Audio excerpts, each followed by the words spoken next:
is a lot of clinicians will often forget or neglect to modify some of the load metrics when it comes to exercise prescription as someone's progressing through their rehab. So when we've got someone who has a low level of function and it's the early stage of rehab, they might be able to do a really high frequency and high number of repetitions. So let's say it's a unweighted seated calf raise or even a bodyweight bilateral calf raise. Some people might be able to do 20, 30, 40 of them.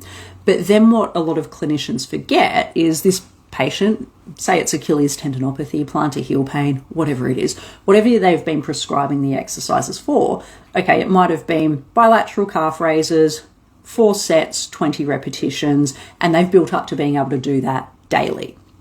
Hi everyone that's jumped on.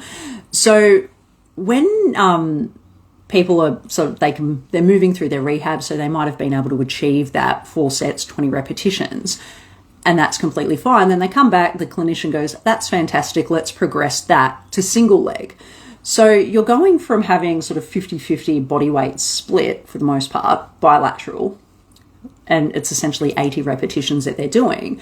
And then you've just essentially doubled that because they're going single leg, but you haven't modified or dropped them back down with their set and rep range for them to build up. That's where we can fall into that trap of overdosing them. So oftentimes what we may need to do is essentially give them a little bit of a guide. So they may have built up again to that bilateral 4 sets, 20 repetitions every single day for the calf raise. And then we just go, okay, we'll just do unilateral calf raises, but we're keeping the frequency the same, we're keeping the sets the same, we're keeping the repetitions the same.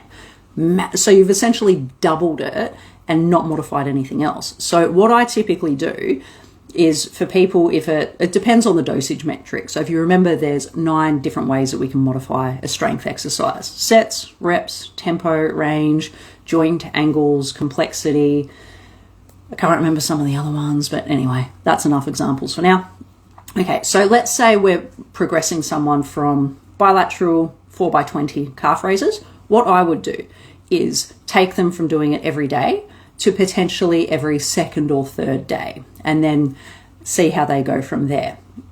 Once they can build up, if it is, we're keeping that metric at 4x20, once they can build up to that every third day and there's no issue, then we might introduce it every second day. Once they can build up to that, then might introduce it every day. Probably wouldn't introduce it every day, but that's what I would do. So it's an important consideration that whenever you are increasing someone's load via exercises, always consider the amount of time that they're going to need to recover from that exercise. So